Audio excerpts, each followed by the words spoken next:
आज मैं आपसे कुछ ऐसी फ़ायदेमंद टिप्स एंड ट्रिक्स शेयर करूंगी जो अक्सर मैं अपने किचन में यूज़ करती हूं। तो चलिए शुरू करते हैं।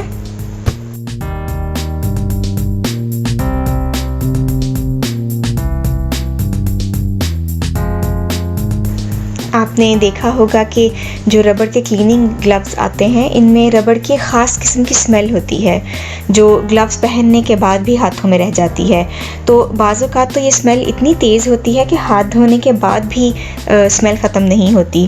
तो जब आप ग्लव्स लेकर आएँ तो इनको पहनने से पहले इनमें खूब सारा बेकिंग पाउडर डाल कर रख दें।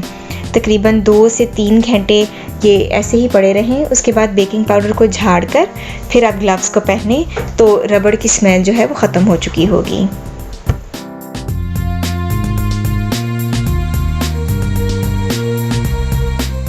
किचन के सिंक में हमेशा जाली का इस्तेमाल करना चाहिए ताकि जब भी बर्तन धोएं तो जो भी कचरा वगैरह है वो सिंक के पाइप के अंदर ना जाए, बल्कि इस जाली में जमा होता रहे और बाद में इसको आसानी से डस्टबिन में फेंका जा सके।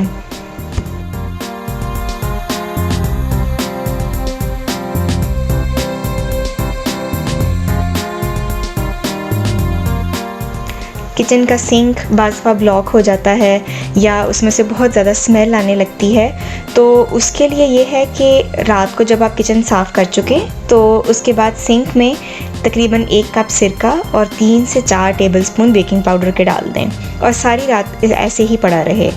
रात भर में सिरका और बेकिंग पाउडर जो है उससे पाइपों के अंदर जमी हुई चिकनाई जो है वो नरम हो जाएगी। तो सुबह उठकर सबसे पहले सिंक में खूब सारा खौलता हुआ पानी डालें तो सिंक जो है वो बिल्कुल साफ़ हो जाएगा और उसमें से स्मेल भी ख़त्म हो जाएगी। अगर हफ्ते में 1-2 बार ये टोटका कर लिया जाए तो पाइप अमूमन साफ़ रहते हैं और इनसे स्मेल भी नहीं आती।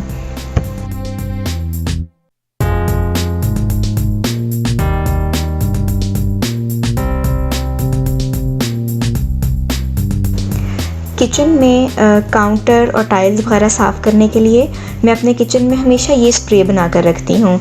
एक स्प्रे बॉटल में आप 1 कप सिरका और 1 कप पानी डालकर मिला कर रख लें। तो ये एक स्प्रे है जिससे आप किचन की टाइल्स, काउंटर, कैबिनेट सब कुछ साफ़ कर सकते हैं। इसी तरह खाने की मेज़ हो गई, चूल्हा है, सब कुछ मैं इसी से ही साफ़ करती हूँ तो बहुत अच्छा साफ़ हो जाता है और हर चीज़ के लिए अलग किस्म का स्प्रे लेने की भी ज़रूरत नहीं रहती। तो सिर्फ़ ये एहतियात रखें कि अगर आपका किचन जो है वो मार्बल का है तो फिर उस पर सिरका इस्तेमाल ना करें, क्योंकि सिरके से मार्बल ख़राब होने लगता है। अगर किचन काउंटर्स वगैरह बहुत गंदे हैं तो इसी स्प्रे के अंदर थोड़ा सा डिश सोप डाल लें तो बहुत अच्छा घर में बना हुआ एक क्लीनिंग स्प्रे आपका तैयार हो जाएगा।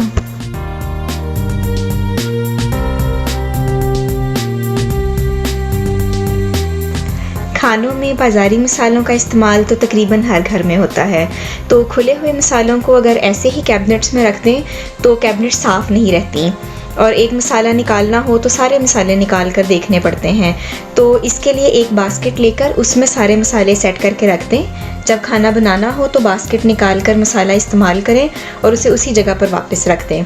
तो ऐसा करने से कैबिनेट की तरतीब ख़राब नहीं होती। और अगर आपके कैबिनेट्स बहुत ऊंचे हैं तो इस तरह बास्केट्स में चीज़ें डाल कर रखें तो चीज़ें जो हैं वो आसानी से निकाली जा सकती हैं और तरतीब भी ख़राब नहीं होती।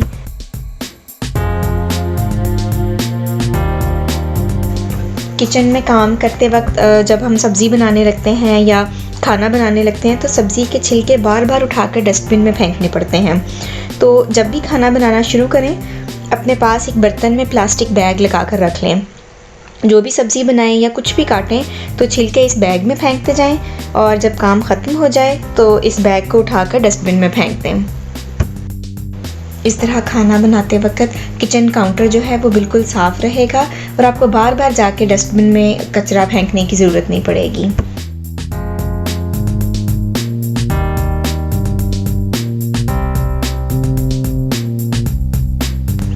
किचन में कैंची बहुत काम की चीज़ है। धनिया, हरी मिर्चें वगैरह काटनी हो या गोश्त के ऊपर से चर्बी अलग करनी हो तो ये बहुत काम की चीज़ है। लेकिन कुछ अर्सा इस्तेमाल के बाद कैंचियाँ जो हैं वो कुंद होने लगती हैं। तो घर में ही अगर किचन के अंदर ही आपने कैंची को तेज़ करना हो तो एलुमिनियम फॉइल का एक पीस लेकर उसको 3-4 बार तह करें और कैंची से उसको काटें। तो इस तरह करने से कैंची जो है वो फिर से तेज़ हो जाएगी।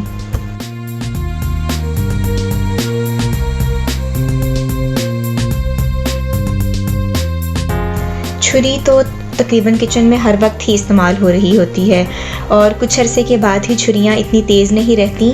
तो इनको दोबारा तेज़ करने के लिए सिरेमिक का एक कप लेकर उसे उल्टा करें और इस पर छुरी को तिरछा करके रगड़ें।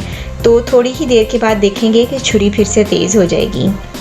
तो ये तो थे कुछ ऐसे यूज़फुल किचन टिप्स जो मैं अपने किचन में इस्तेमाल करती हूँ। आप भी अपने कोई टिप्स हमसे शेयर करना चाहें तो कमेंट बॉक्स में ज़रूर लिखिएगा और मेरे चैनल को सब्सक्राइब करना मत भूलिएगा। अगली वीडियो तक के लिए इजाज़त दीजिए। अल्लाह हाफ़िज़।